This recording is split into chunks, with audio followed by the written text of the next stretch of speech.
اعوذ باللہ من الشیطان الرجیم بسم اللہ الرحمن الرحیم۔ السلام علیکم ویورز۔ معزز ناظرین، قرآن مجید میں حضرت آدم علیہ السلام کے دو بیٹوں قابیل اور حابیل کا قصہ ہے، اور ہم آپ کو بتاتے ہیں کہ حضرت آدم علیہ السلام اور حوا علیہ السلام سے بہت اولاد ہوئی۔ انہی میں دو بچے قابیل اور حابیل تھے۔ قابیل جو کہ بڑا لڑکا تھا لیکن یہ ماں باپ کا کہنا نہیں مانتا تھا۔ حابیل چھوٹا بھائی تھا جو ماں باپ کا کہنا مانتا تھا۔ اکلیمہ ایک لڑکی تھی جس سے قابیل یعنی کہ بڑا بھائی جو تھا وہ شادی کرنا چاہتا تھا، مگر حضرت آدم علیہ السلام اور حوا علیہ السلام اس کی شادی اپنے چھوٹے بیٹے حابیل سے کرنا چاہتے تھے جو نیک اور شریف تھا۔ اس لیے قابیل اپنے ماں باپ اور بھائی کا دشمن ہو گیا۔ اللہ تعالیٰ نے حکم دیا کہ تم دونوں قربانی کر کے پہاڑ پر رکھ آؤ۔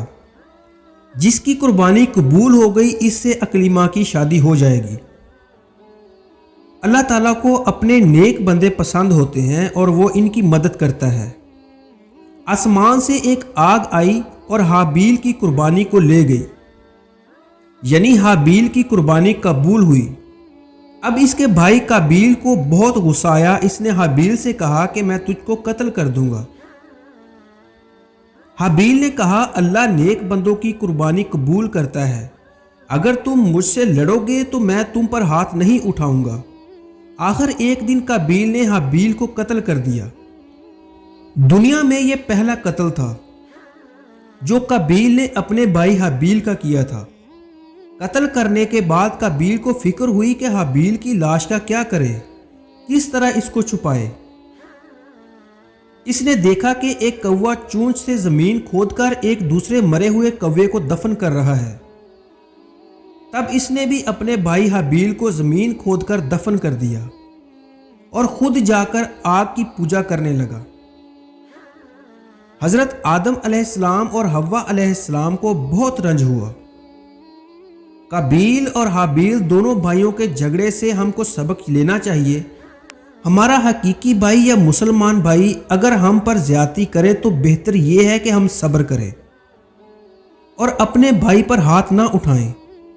قابیل نے اپنے بھائی کو قتل کیا، قیامت تک لوگ اس پر لعنت کرتے رہیں گے اور آخرت میں اللہ کے عذاب کا مستحق ہوا، اور حابیل کو قیامت تک لوگ اچھا کہتے رہیں گے اور وہ جنت کا وارث ہوگا۔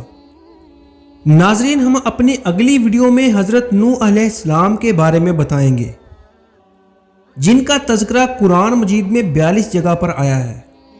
ہم آپ کو یہ بھی بتائیں گے کہ حضرت نوح علیہ السلام نے اپنی قوم کو تبلیغ کیسے کی اور حضرت نوح علیہ السلام کی قوم پر اللہ تعالیٰ نے کیسے عذاب نازل کیا۔ یہ تمام معلومات جاننے کے لیے آپ ہمارے YouTube چینل کو سبسکرائب لازمی کر لیں تاکہ ہماری ہر آنے والی ویڈیو کا نوٹیفیکیشن آپ تک بآسانی پہنچ سکے۔ ہماری نیکسٹ ویڈیو تک کے لیے ہمیں دیجیے اجازت۔ اللہ حافظ۔